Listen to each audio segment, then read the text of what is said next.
बिल्कुल ही डूब गई थी मैं, मतलब इतना डिप्रेशन में चली गई थी। घटिया कोई बेटी नहीं हो सकती। किसी ने जो गलत किया है, बहुत गंदा टाइम था यार, बट मुझे आज तक नहीं मिली। बस शांत रहना है। मैं इतना डिप्रेशन में चली गई थी, मैं अपनी इच्छा मार के उसने मेरे सपने पूरे करे। मुझे ये बिल्कुल नहीं पता था कि कॉम्प्रोमाइज होता क्या है। Hello everybody, so welcome back to our channel LB Bhatt 22। So आज मैं आप मेरी जर्नी बताने वाली हूँ कि यहाँ तक अगर मैं पहुँची तो कैसे पहुँची, क्या क्या प्रॉब्लम्स मैंने फेस किए, और आप सभी लोग जानना चाहते हैं। आई नो मेरी जो जर्नी रही है बहुत आसान नहीं कहेंगे, बहुत ही मुश्किल कह सकते हैं, बट कहते हैं ना कि हम बहुत कुछ चीज़ें से ही सीखते हैं। जैसे हमारी लाइफ में बहुत कुछ होता है, बट उसी चीज़ों से हम सीखते हैं और आगे बढ़ते हैं। अगर हमें ठोकर ना लगे ना तो हम उस चीज़ को नहीं सीखते।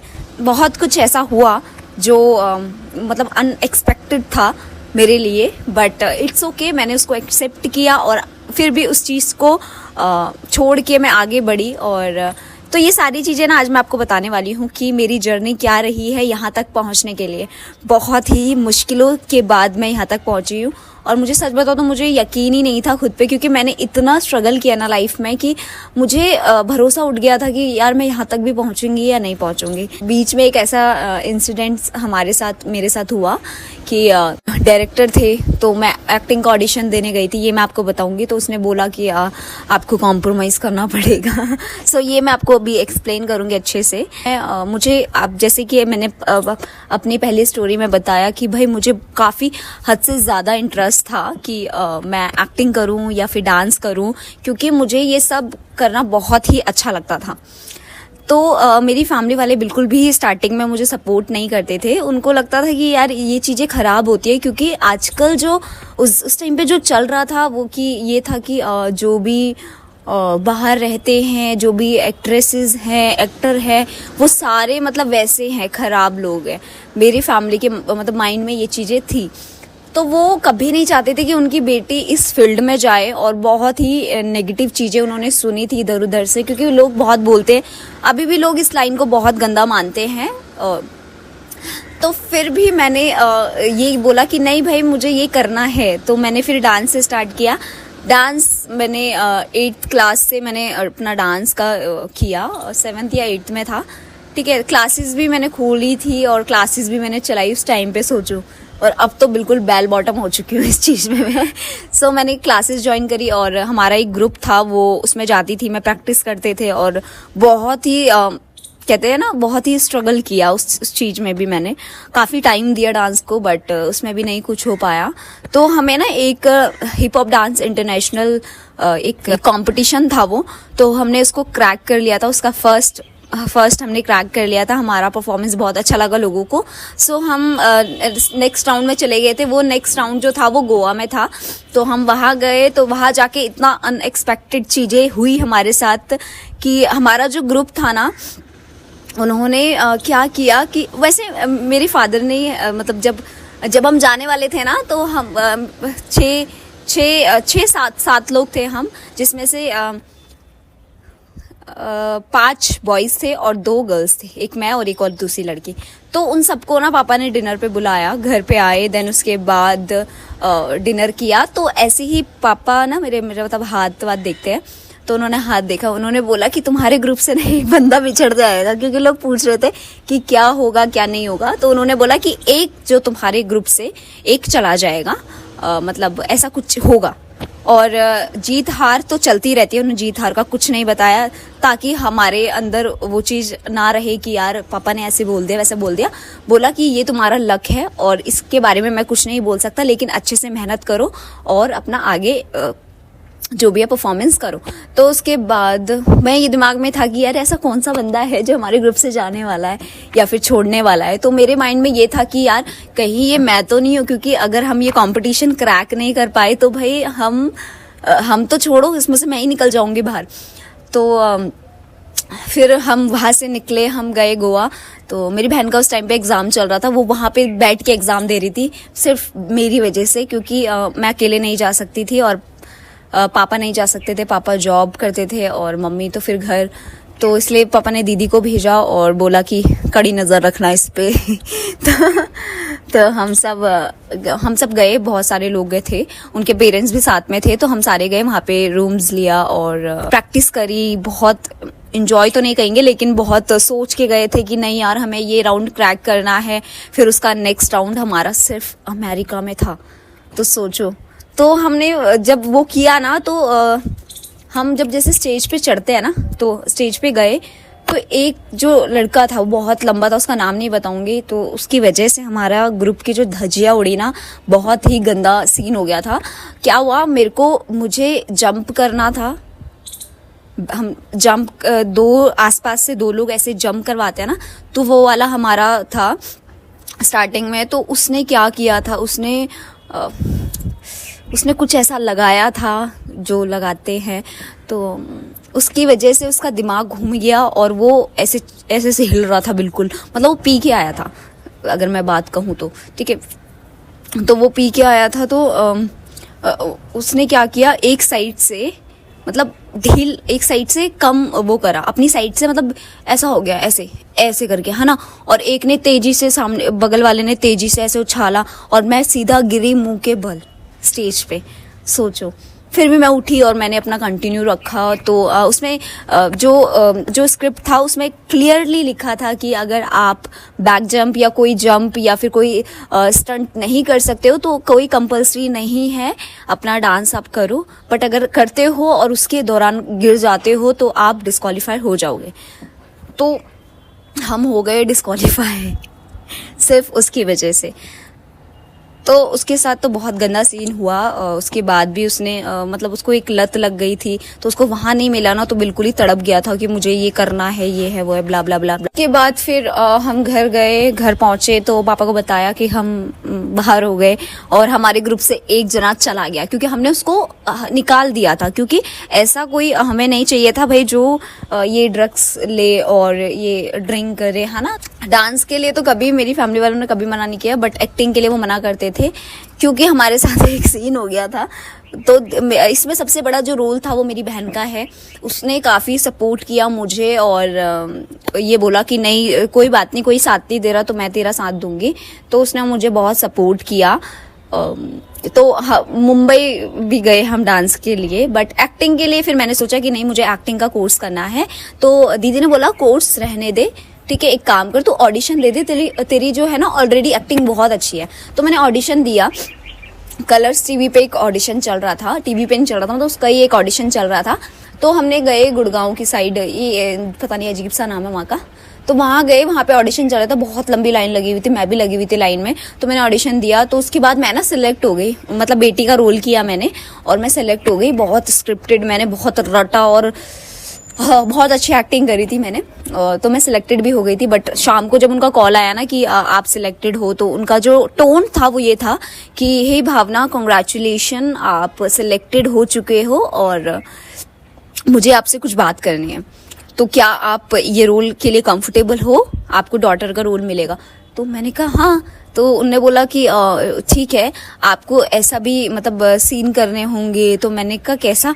तो उन्हें बोला कि वैसा नहीं, आपको टेंशन मत लो, बट कॉस्ट्यूम आप ड्रेसेस ये वो पहन सकते हो, ड्रेस पहन सकते हो शॉर्ट। तो मैंने कहा हाँ, मतलब इतना भी नहीं, लेकिन हाँ मैं पहन सकती हूँ, बट सूट वूट मैं वेयर करती हूँ।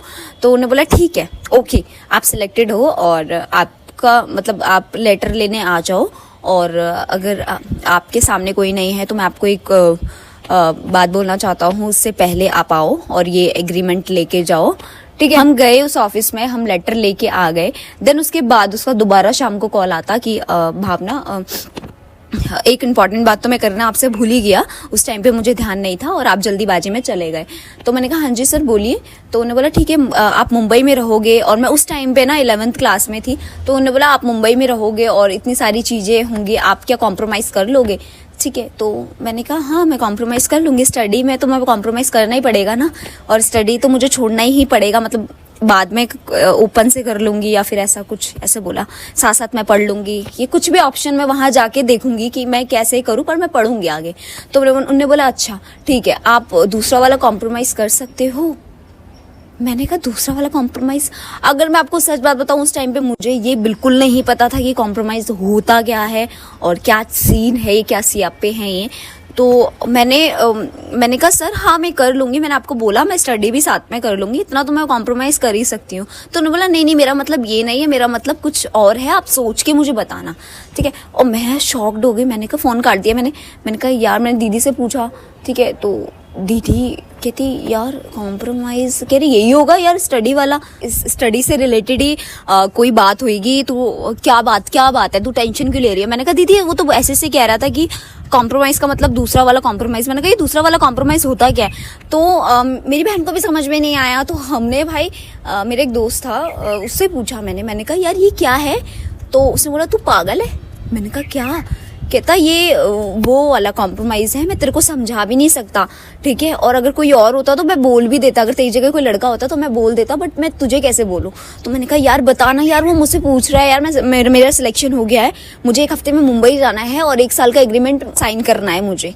तो उन्होंने बोला कि तू सोच देख, वो चीज, वो कॉम्प्रोमाइज का मतलब वो होता है जो मुझे क्लियरली उन्होंने बताया, मतलब वैसे डायरेक्ट नहीं बताया, इनडायरेक्ट वे में कुछ बताया कि ये चीज़ गलत है और ऐसा वैसा।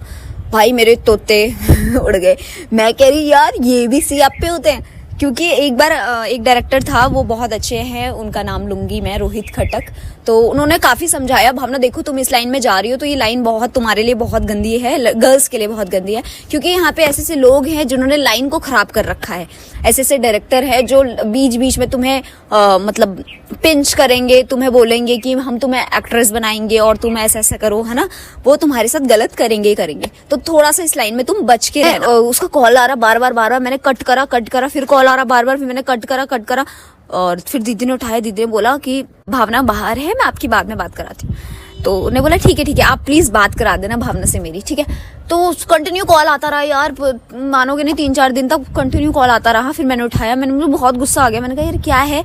मैंने कहा हेलो, मैंने कहा हाँ जी सर बोलिए।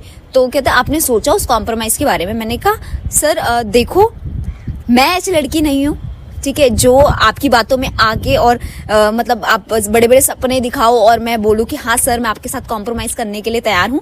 बट मैंने हाँ इसलिए बोला था क्योंकि मुझे लगा कि पढ़ाई के साथ आपको कॉम्प्रोमाइज आप कर सकते हो, तो इसलिए मैंने यस बोला। आपने बोला मुझे सोच के बताना, तो मैंने किसी और से पूछा तो उसका मीनिंग तो कुछ और ही निकला।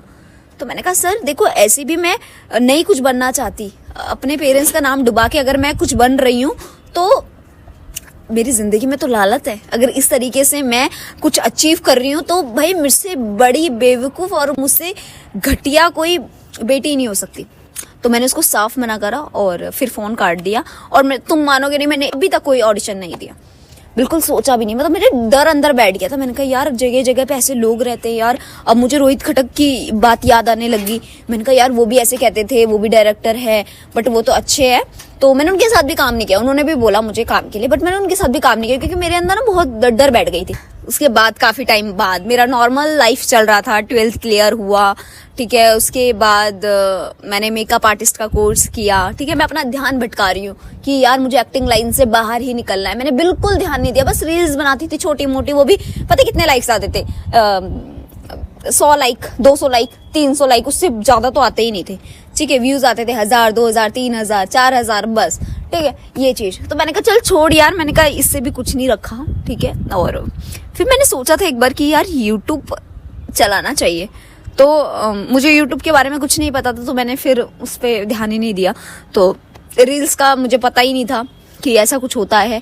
उसके बाद क्या हुआ, मेरी लाइफ में कोई आया, वो मैं आपको डिटेल में स्टोरी बताऊंगी कि कौन आया, कैसे, क्या हुआ, ब्ला ब्ला ब्ला ब्ला ब्ला। मेरी लाइफ में कोई आया। और हाँ मैं आपको ये बता दूं कि मेरी फैमिली वाले बिल्कुल सपोर्ट नहीं करते थे, बिल्कुल भी नहीं सपोर्ट करते थे। मेरी बहन ने इतना, मतलब सच बता रही हूँ, इतना कॉम्प्रोमाइज किया है ना, इतना कॉम्प्रोमाइज किया है कि अभी तक ना मैं उसका जितना भी कर्ज है ना वो नहीं चुका सकती, पैसे वाला नहीं, लेकिन उसने जितने एफर्ट्स मेरे लिए डाले हैं ना कोई बहन नहीं कर सकती। अपनी इच्छा मार के उसने मेरे सपने पूरे करे हैं। इतनी अच्छी लड़की है वो। कोई बहन इतना साथ नहीं देती। मेरे को सब कहते हैं यार तेरी बहन इतनी अच्छी है, दोस्त की जैसी तेरे साथ रहती है, तेरी हर बातें मानती है, तेरी हर बातें मतलब तुझसे शेयर करती है, तू उससे शेयर करती है, वो किसी को बताती भी नहीं। आज तक उसने मेरी बात ना पापा को बताई ना मम्मी को बताती है। अगर मैं उसको बोल दूं कि ये बात मत बताइए प्लीज, ये पर्सनली है या सीक्रेट है, तो हमारे बीच में ऐसी कोई बात नहीं रहती जो अलग अलग हम कर रहे हो या फिर अलग अलग सियाप पे चल रहे हो हमारे जैसे। और में होते बहनों में बातें छुपाते हैं, किसी का बॉयफ्रेंड ये होता है वो होता है, हमारे बीच में खुलेआम चलता था। अगर बॉयफ्रेंड होगा तो बता दे भाई। तो ये सारी चीजें मेरी बहन ने बहुत अहम भूमिका निभाई है मेरी लाइफ में और अभी तक निभाती है। तो बहुत लड़ाई करती हूँ उससे, झगड़ा करती हूँ, मुंह चलाती हूँ और उसको बक बक बक बक, बक बोलती रहती हूँ, बट मैं उससे उतना ही प्यार करती हूँ जितना मैं उसको सुनाती हूँ। और शायद वो ना होना तो मेरा काम भी ना बने, मैं कभी खड़ी ना हूँ जिंदगी में अपने पैरों में, मैं उसकी वजह से खड़ी हूँ। तो इतना सपोर्ट किया, आप सोच सकते हो, आप समझ सकते हो। मेरे पापा मम्मी को उसने मनाया है कि कुछ नहीं होता, उसको जाने दो, उसको जाने दो। उसके बाद मैंने बैकग्राउंड आर्टिस्ट जो काम करते वो भी किया मैंने। मूवीज में मैंने वर्क किया है, एल्बम में मैंने वर्क किया है। मैं 1000 रुपए में एक दिन शूट, ठीक है, तो हम 900 रुपए में, 800 रुपए में, 1000 रुपए में, 1500 रुपए में, 2000 में, 3000 में, ऐसे ऐसे करके शूट बताती थी, जाना पड़ता था और भाई पूरा दिन खराब हमारा। तो ये सी आप पे मैंने कहा यार कब तक करूंगी। बहन अकाउंट साइड से, मैं आर्ट साइड से हूँ, मैंने कुछ नहीं किया, मैंने सिर्फ ग्रेजुएशन के अलावा कुछ नहीं किया है और ग्रेजुएशन मेरी अब कंप्लीट हुई है। को बता रही हूँ ना, ये बहुत इंपॉर्टेंट है। मैंने फिर वो एक्टिंग भी छोड़ दी क्योंकि मेरी लाइफ में ऐसा कोई शैतान आ गया था जिसकी वजह से मुझे सब कुछ छोड़ना पड़ा। अपनी लाइफ मतलब अपना ड्रीम, अपना सब कुछ छोड़ना पड़ा, सब कुछ। इनफैक्ट मैंने अपनी बहन को भी उसके मारे छोड़ ही दिया था, आप मानो छोड़ दिया था, क्योंकि वो उसकी जो थिंकिंग थी वो ये थी कि तुम्हारी बहन कहीं तुमको मेरे लिए भड़का ना दे और तुम मुझसे कहीं दूर ना हो जाओ। ये स्टोरी मैं आपको नेक्स्ट उसमें या फिर सोचूंगी, क्योंकि ये बहुत ही मेरे लिए बहुत डिफ़िकल्ट है ये स्टोरी बोलना और बहुत खतरनाक टाइम था ये मेरा, जो अभी तक मतलब उसका घाव है। क्योंकि मैंने कभी किसी के लिए कोई गलत नहीं सोचा और सामने वाला हर कोई मेरे बारे में गलत सोच के चला जाता है। मैंने कभी किसी का बुरा नहीं सोचा, कभी नहीं सोचा। सामने वाला अगर कोई मेरा दुश्मन भी होगा ना, मैं उसकी मदद करने भाग जाती हूँ। अरे छोड़ यार, दुश्मनी अपनी जगह है लेकिन उस बंदे की मदद अपनी जगह है, ठीक है। बट फिर भी भगवान ने ऐसा पता नहीं क्या करते हैं मेरे साथ। मेरा लक ही इतना गंदा है, सच बता रही हूँ, मैं ही गंदी हूँ। अभी भी ना मैं इतना स्ट्रगल करती हूँ ना, लोगों को ऐसी ही कामयाबी मिल जाती है, नॉर्मली कामयाबी मिल जाती है। मैं देखती हूँ यार, ऐसा नहीं है कि मैं आप बोलोगे दीदी ये कामयाबी इतना आसान बात नहीं है बोलना कि कामयाबी ऐसे ही मिल जाती है, बट अगर एफर्ट्स डाले ना कामयाबी मिल जाती है। बट मुझे आज तक नहीं मिली, ये क्यों जब भी मैं कोई चीज करती हूँ मेरे साथ उल्टा ही हो जाता है, क्यों? ये मुझे तो अभी तक समझ में नहीं आता। बट फिर भी मैं ना बहुत हिम्मत रखती हूँ और भगवान से यही बोलती हूँ कि आप ही हो मेरा सहारा, कोई नहीं है। आप ही अच्छा करोगे, आप ही बुरा करोगे, बस बात खत्म। तो उसका ये था जॉब नहीं करनी, ये नहीं करनी, वो नहीं करनी, ब्ला ब्ला ब्ला ब्ला, घर पे पड़े रहो, घर पे पड़ी रहती थी। ये मैं स्टोरी में आपको बताऊंगी। देन उसके बाद जब सारी चीजें खत्म हुई तब मुझे समझ में आया कि हु आई एम, मैं कौन हूँ। अब समझ में आया मैं कौन हूँ। मैंने ऐसी इमोशनल होके एक स्टोरी, एक रील डाली, वो इतनी वायरल हो गई। लोग बिल्कुल, मैंने दिल से बोली और मैंने अपना दिल शांत करने के लिए बोली कि यार मुझे बस शांत रहना है। मैं इतना डिप्रेशन में चली गई थी, मैं ना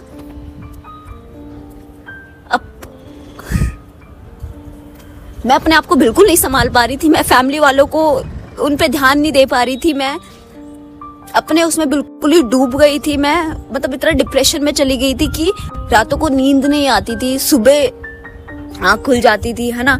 24 घंटे लेटने का मन करता था, कुछ काम करने का मन नहीं करता था, ठीक है। और ऐसा हो गया था कि मेरी जिंदगी खत्म हो गई। और कभी फिर फील होता था कि यार मेरे माँ बाप भी हैं, पर फिर उस चीज को मैं भूलने के लिए मैंने बहुत कोशिश करी, बट नहीं हो पाया।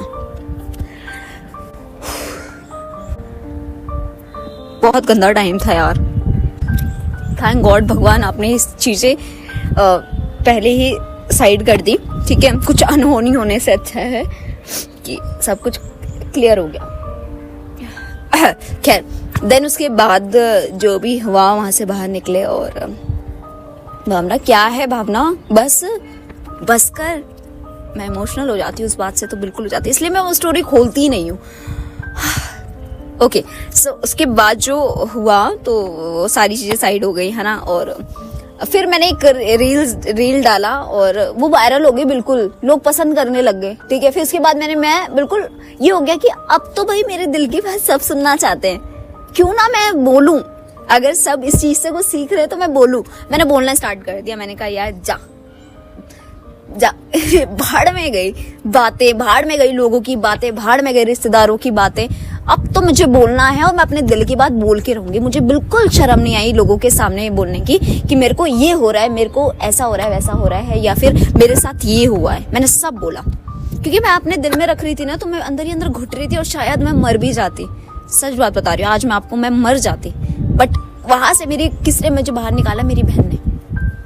मेरी बहन ने मुझे इतनी हिम्मत दी ना कि देख भावना, तू बहुत अच्छी लड़की है और बहुत अच्छी लड़की है तू, और तू बहुत कुछ अचीव कर सकती है, और तुझे देख के ना मुझे लगता भी है कि तू कर लेगी। तो हिम्मत मत हार, मैं तेरे साथ खड़ी हूँ। किसी ने जो गलत किया है तो वो उसी को सजा मिलेगी। और अच्छी बात है ना, अच्छी बात है, टाइम रहते सारी चीजें सही हो गई है ना। और मैं तेरे साथ हूँ। चल एक काम कर, तू अपना दिल हल्का करने के लिए रील्स बना। देख लोग कितने तेरी रील्स को पसंद कर रहे हैं, देख कितने लाइक कर रहे हैं, देख कमेंट्स देख कितने अच्छे अच्छे आ रहे। दीदी आप कितना मोटिवेट करते हो, दीदी आप कितने अच्छे हो, उसने मुझे इतना सपोर्ट किया है ना, थैंक यू सो मच। मैं इसको अभी तक नहीं भूल पाती हूँ। ये ना वीडियो तो वो खुद इमोशनल हो जाएगी, I know, but thank you so much दीदी कि मुझे इतना सपोर्ट करने के लिए। और उस चीज से अगर किसी ने बाहर निकाला है तो मेरी बहन है, मौत के मुंह से। सो थैंक यू दीदी को, मैं थैंक यू, मैं कभी अपने मुंह से उसको थैंक यू नहीं बोला, बट सामने नहीं बोला जाता मुझसे, बट यहाँ पे थैंक यू सो मच दीदी। गोल्ड से भी बड़ी है मेरी बहन। गोल्ड एक होता है ना, गोल्ड लोगों को पसंद होता है, उससे भी बहुत बड़ी है, डायमंड। मैं चाहती हूँ हमेशा मेरे साथ रहे, बट ऐसा पॉसिबल ही नहीं हो सकता ना। खैर, बहुत चीजें फेस करने के बाद हमने डिसीजन लिया कि अगर लोग पसंद कर रहे हैं ये चीजों को ना, तो मैं इसी में निकलूं। खैर धीरे धीरे धीरे धीरे धीरे धीरे सब ठीक होता गया, फॉलोअर्स बढ़ते गए, 3 लाख 4 लाख 5 लाख। तो बट अभी भी वो जो चीजें मुझे चाहिए थी, जैसा मुझे चाहिए, वो अभी तक नहीं मिला। तो जैसे ही मिलेगा तो मैं आपको जरूर बताऊंगी। और मुझे इमोशनल करने के लिए थैंक यू सो मच। आप सभी की वजह से मैं इमोशनल हो जाती हूँ। मुझे मत रुलाया करो प्लीज। तुम तो कम से कम मुझे खुश देखा करो। मेरी जिंदगी में बहुत सियापे हुए हैं। तो फिर मैंने YouTube स्टार्ट किया। उसके बाद ये तो मैं भूल ही गई, YouTube स्टार्ट किया। मुझे लगा इसमें कॉमेडी बनाना चाहिए, बहुत हो गया रोना धोना, तो इसमें कॉमेडी बनाना चाहिए। तो मैंने नंद भाभी, दीदी ने मेरा मतलब दीदी ने ही आइडिया दिया, नंद भाभी बनाते हैं, तो हमने नंद भाभी बनाया। वो भी अच्छी चली गई, तो हमने बनाते गए। तो अब मैं ये स्टोरी बताऊंगी क्योंकि बहुत हो गया है। मैं अपने दिल की बात तो बता ही सकती हूँ ना तुम्हें, है ना। रो सकती हूँ ना मैं तुम्हारे आगे, कमबख्त। सॉरी, मजाक कर रही हूँ। मैं बहुत बोलती हूँ और किसी को मेरी बातें बहुत बुरी लग जाती है। आई नो आपको नहीं लगेगी। So thank you so much, आपने मेरा स्टोरी इतने ध्यान से सुन रहे हो। और नीचे कमेंट करना कि आपको क्या चीज लगी कि ये मुझे बताना चाहिए। आप बोलोगे वो स्टोरी बता दो दीदी, तो बहुत जल्द वो लाऊंगी मैं वो स्टोरी। और तो मैं वीडियो को यहीं पे एंड कर रही हूँ। अगर वीडियो अच्छी लगे तो प्लीज लाइक करना, शेयर करना, सब्सक्राइब करना ना भूलना। Bye bye, see you, love you all.